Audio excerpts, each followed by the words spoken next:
निर्जला एकादशी का व्रत कर रहे हैं तो इस व्रत में भीमसेनी एकादशी व्रत की कथा जरूर सुने, इसके बिना व्रत नहीं होता है पूरा। युधिष्ठिर ने व्यास जी से कहा, ज्येष्ठ मास के शुक्ल पक्ष की जो एकादशी आती है, इसका नाम क्या है और इस दिन कैसे व्रत करना चाहिए। लेकिन भीम ने कहा, मुझसे एकादशी व्रत नहीं होता है। क्या आप मुझे कोई ऐसा उपाय बता सकते हैं कि व्रत भी हो जाए और मुझे भूखा भी न रहना पड़े। भीमसेन की बात सुनकर व्यास जी ने कहा, यदि तुम्हें स्वर्गलोक की प्राप्ति अभीष्ट है और नरक को दूषित समझते हो तो दोनों पक्षों की एकादशी को भोजन न करना। भीमसेन बोले, मैं आपके सामने सच्ची बात कहता हूँ, एक बार भोजन करके भी मुझसे व्रत नहीं किया जा सकता, फिर उपवास करके तो मैं रह ही कैसे सकता हूँ। मेरे उदर में भूख नामक अग्नि सदा प्रज्वलित रहती है, जो तभी शांत होती है जब मैं अधिक से अधिक खाना खाता हूँ।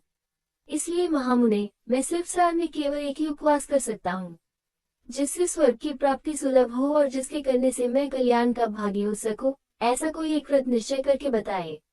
एक साल में जितनी एकादशियां होती हैं, उन सब का फल निर्जला एकादशी के एक व्रत से मनुष्य प्राप्त कर लेता है, इस तनिक भी संदेह नहीं है। इस एकादशी पर जो निर्जल व्रत करता है वो पुण्य का भागी होता है, लेकिन जो मनुष्य एकादशी के दिन अन्न खाता है वह पाप भोजन करता है। इस लोक में वह चांडाल के समान है और मरने पर दुर्गति को प्राप्त होता है। जो ज्येष्ठ एकादशी को उपवास करके दान देंगे वे परम पद को प्राप्त होंगे। जिन्होंने एकादशी को उपवास किया है वे ब्रह्महत्यारे, शराबी, चोर तथा गुरुद्रोही होने पर भी सब पातकों से मुक्त हो जाते हैं। पुरुषों के लिए जो विशेष दान और कर्तव्य बताए गए हैं, इस एकादशी में उनके बारे में भी आपको जानना चाहिए।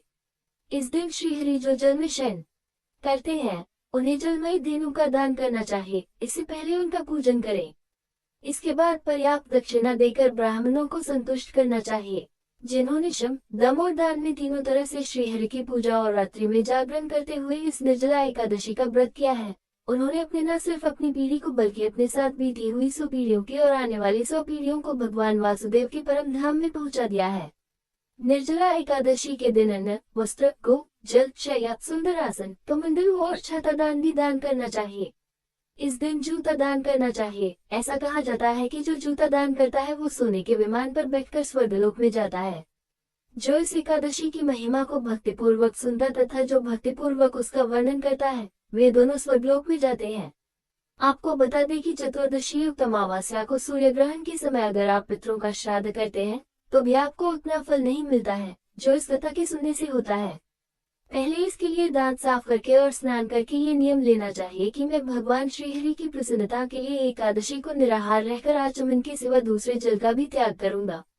द्वादशी को गंध, धूप, पुष्प और कपड़े विधिपूर्वक पूजन करके जल का घड़ा संकल्प करते हुए दान करें। मैं उसका यथोचित रूप से पालन करूंगा। व्यास जी ने कहा, भीम, ज्येष्ठ मास में सूर्य वृष राशि पर हो या मिथुन राशि पर शुक्ल पक्ष में जो एकादशी हो, उसका यलपूर्वक निर्जल व्रत करो। केवल कुल्ला या आचमन करने के लिए मुख में जल डाल सकते हो, उसको छोड़कर और किसी प्रकार का जल मुख में न डालें। यह व्रत का नियम है।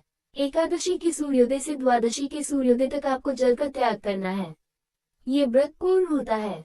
इसके बाद द्वादशी को निर्मल प्रभात काल में स्नान करके ब्राह्मणों को विधिपूर्वक जल और सुवर्ण का दान करे। उन्होंने कहा कि भीमसेन, ज्येष्ठ मास में शुक्ल पक्ष की जो शुभ एकादशी होती है उसका निर्जल व्रत करना चाहिए। उस दिन श्रेष्ठ ब्राह्मणों को शक्कर के साथ जल के घड़े दान करने चाहिए। ऐसा करने से मनुष्य भगवान विष्णु के समीप पहुंचता है। इसके बाद द्वादशी एकादशी व्रत का पारण करना चाहिए। इस दिन ब्राह्मण भोजन कराने के बाद स्वयं भोजन करे। जो इस प्रकार पापनाशिनी एकादशी का व्रत करता है वह सब पापों से मुक्त हो जाता है। ये सुनकर भीमसेन ने भी इस शुभ एकादशी का व्रत आरंभ कर दिया। तब से ये लोक में पांडव द्वादशी के नाम से विख्यात हुई। वीडियो देखने के लिए आपका बहुत बहुत धन्यवाद। अगर आपको ये वीडियो पसंद आया तो लाइक करें, कमेंट करके बताएं कि आपको क्या अच्छा लगा, और ऐसे ही और वीडियो देखने के लिए चैनल को सब्सक्राइब करना न भूलें।